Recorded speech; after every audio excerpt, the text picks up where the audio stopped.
dari Komisi Disiplin sudah mereview per minggu untuk kasus-kasus yang terjadi di liga, ya, apakah pemainan kasar dan lain-lain. Tetapi kalau memang salah ya kita hukum. Tetapi kalau mereka ada bermain uang, kita tangkap pasti. Saya gigit duluan itu. Gitu. Saya katakan mereka sadar, mereka antek asing, mereka tidak suka Indonesia bangkit. Mereka tidak suka Indonesia bangkit. Saya katakan mereka tidak suka Indonesia bangkit, tapi kita yang akan bangkit. Kalau dia main, kita masukin penjara dan tidak boleh mewasit seumur hidup.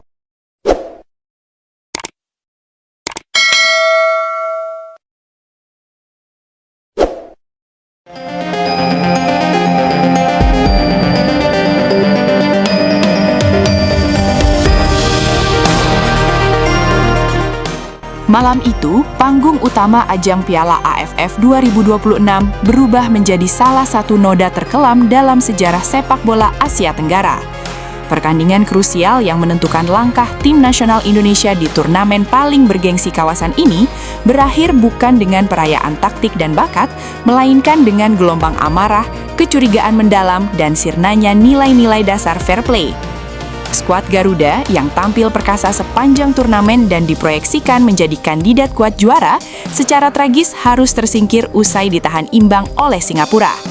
Hasil imbang yang seharusnya tak terjadi ini lahir dari skenario pertandingan yang dinilai banyak pihak sebagai perampokan olahraga paling terbuka di abad ini. Serangkaian keputusan kontroversial pengadil lapangan yang diperparah oleh munculnya indikasi kuat keterlibatan sindikat mafia bola internasional memicu reaksi berantai yang belum pernah terjadi sebelumnya. Kekecewaan tak hanya memicu demonstrasi di jalanan dan gelombang kemarahan di media sosial. Presiden Republik Indonesia, Prabowo Subianto, yang menyaksikan langsung jalannya laga bersama jajaran pejabat tinggi negara, merespons tragedi ini dengan nada paling keras. Ini bukan lagi masalah hasil imbang atau kekalahan olahraga. Ini adalah penghinaan terhadap kehormatan bangsa. Jika terbukti ada suap dan manipulasi mafia bola di balik peluit itu, wasit dan semua agen yang terlibat harus dipenjara. Berikut adalah laporan investigatif komprehensif, anatomi keputusan kontroversial, analisis hukum olahraga internasional, hingga peta jalan diplomasi sepak bola nasional pasca skandal AFF 2026. Ajang Piala AFF 2026 dirancang sebagai pembuktian bagi generasi emas sepak bola Indonesia. Bertindak dengan persiapan matang, kualitas fisik yang melesat, serta kedalaman skuad berbakat yang merumput di liga-liga domestik dan Eropa, Indonesia melangkah mantap hingga babak penentuan. Laga hidup mati kontra Singapura tersebut disaksikan oleh puluhan juta pasang mata di seluruh penjuru tanah air, serta ribuan supporter setia yang memadati tribun. Atmosfer stadion bergemuruh sejak lagu Indonesia Raya berkumandang. Di Istana Negara, Presiden Prabowo Subianto menggelar acara nonton bersama jajaran Menteri Kabinet dan pimpinan PSSI. Sejak peluit pertama dibunyikan, dominasi taktik Garuda sangat terlihat. Aliran bola pendek berkecepatan tinggi, pressing ketat di lini tengah, dan variasi serangan sayap membuat lini pertahanan Singapura kocar-kacir. Secara matematis dan kualitas permainan, Indonesia unggul mutlak. Namun, apa yang terjadi di dalam lapangan lambat laun bergeser dari duel olahraga menjadi manipulasi regulasi. Ketidakadilan dalam pertandingan yang berakhir imbang tersebut tidak terjadi secara acak, melainkan tersusun rapi melalui akumulasi keputusan janggal yang meruntuhkan mental para pemain dan membelokkan hasil akhir secara paksa. Penyembanyil terhadap skuad Garuda tampak sudah dirancang sejak awal pertandingan dengan serangkaian keputusan menyengat dan kontroversial yang merugikan.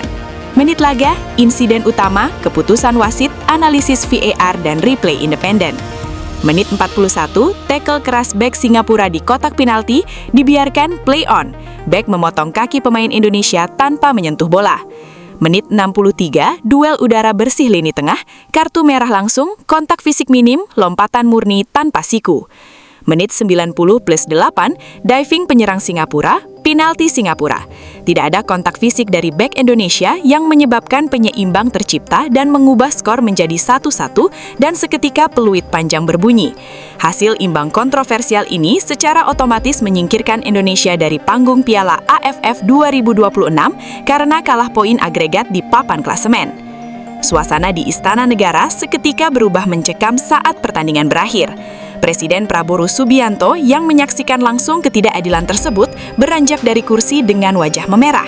Beliau tidak mampu menyembunyikan rasa gusar atas apa yang menimpa tim nasional. Hanya 2 jam setelah peluit akhir dibunyikan, Istana Kepresidenan menggelar konferensi pers darurat yang disiarkan langsung ke seluruh stasiun televisi nasional. Apa yang kita saksikan malam ini bukan sekedar hasil imbang atau kekalahan biasa dalam pertandingan sepak bola. Ini adalah pembunuhan terhadap rasa keadilan dan sportivitas. Anak-anak kita telah bertanding dengan mengucurkan keringat, darah, dan air mata demi kehormatan bendera merah putih. Tetapi kemenangan yang sudah di depan mata dirampas secara telanjang di depan publik internasional. Dengan nada suara membakar dan ketegasan yang tak terbantahkan, Presiden Prabowo menggarisbawahi indikasi keterlibatan mafia bola dan menginstruksikan langkah penegakan hukum pidana. Saya telah memerintahkan Ketua Umum PSSI, Menteri Pemuda dan Olahraga, serta berkoordinasi dengan Kapolri untuk mengusut tuntas skandal ini. Kita tidak boleh lagi bersikap pasif hanya dengan menerima permohonan maaf formal yang tak berguna. Jika dari hasil investigasi terbukti ada aliran uang, ada suap, atau ada tangan-tangan kotor mafia judi di balik peluit itu, tindakan itu adalah kejahatan pidana. Wasit itu tidak cukup hanya dicabut lisensinya, dia harus dipenjara. Siapapun yang merusak harga diri bangsa Indonesia akan kita kejar hingga ke ujung manapun. Pernyataan tegas kepala negara ini langsung menjadi berita utama media-media internasional dan menetapkan panggung baru bagi perlawanan Indonesia terhadap praktik kecurangan dalam olahraga. Keputusan kontroversial wasit dan pernyataan keras Presiden Prabowo bertindak sebagai bahan bakar yang menyulit api kemarahan nasional. Pasca pertandingan, ruang ganti diwarnai tangis histeris pemain, ruang digital #JusticeForGaruda menduduki nomor 1 trending world, komunitas olahraga, pengamat internasional sebut skandal terbesar, gerakan supporter, aksi solidaritas, dan penandatanganan petisi. 1. Ruang ganti yang penuh tangis dan kecewa. Di dalam ruang ganti Timnas Indonesia, suasana digambarkan sangat memprihatinkan. Para pemain muda yang telah berlatih berbulan-bulan tertunduk lesu di lantai, sebagian tak sanggup menahan tangis histeris. Hasil imbang 1-1 rasa kekalahan pahit ini menghancurkan kerja keras mereka. Pelatih kepala Indonesia menyampaikan dalam sesi jumpa pers resmi bahwa laga tersebut adalah malam paling beracun dan memalukan dalam sejarah sepak bola Asia. 2. Badai digital dan trending global. Di dunia maya, netizen Indonesia bergerak serempak. Dalam hitungan jam, jutaan unggahan membanjiri platform X Twitter, Instagram, dan TikTok dengan #JusticeForGaruda, #penjarakan wasit korup, dan #AFFMafia. Video potongan keputusan janggal wasit ditonton puluhan juta kali, sementara akun media sosial resmi federasi dan wasit yang bersangkutan dibanjiri kritik pedas hingga akhirnya dikunci. 3. Solidaritas dari komunitas sepak bola ASEAN. Menariknya, gelombang simpati juga mengalir deras dari publik sepak bola negara-negara tetangga. Banyak pakar, mantan pemain, dan supporter dari Malaysia, Thailand, hingga Vietnam secara terbuka mengakui bahwa Indonesia telah dirugikan secara sistematis. Mereka menilai jika praktik mafia perwasitan ini dibiarkan, masa depan sepak bola kawasan Asia Tenggara akan hancur dan kehilangan kepercayaan sponsor global. Pernyataan Presiden Prabowo mengenai hukuman penjara bagi wasit dan mafia bola menjadi perdebatan konstruktif di kalangan pakar hukum olahraga dan hukum pidana internasional. Sejauh mana instrumen hukum dapat menjangkau kejahatan dalam lapangan hijau, membedakan human error dan match fixing.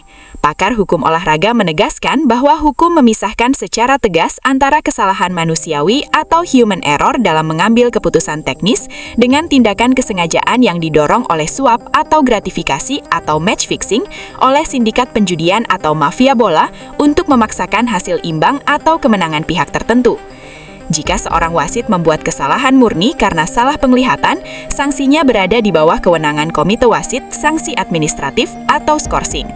Namun, jika kesalahan tersebut dibeli dengan transaksi material oleh sindikat judi atau mafia bola untuk memaksakan hasil imbang atau kemenangan pihak tertentu, tindakan tersebut bertransformasi menjadi tindak pidana penipuan dan penyuapan. Penerapan yurisdiksi pidana lintas batas.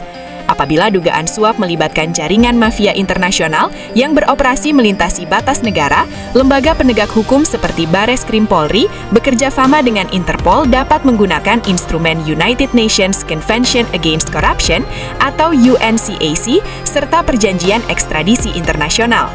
Jika terbukti bahwa praktik suap tersebut merugikan entitas hukum atau warga negara Indonesia serta merusak integritas event internasional, pelaku termasuk wasit yang menerima aliran dana dapat ditangkap, diekstradisi dan dijatuhi hukuman pidana berdasarkan hukum penyuapan yang berlaku. Statuta FIFA Kode Etik Pasal 18. Pasal 18 Kode Etik FIFA secara tegas melarang segala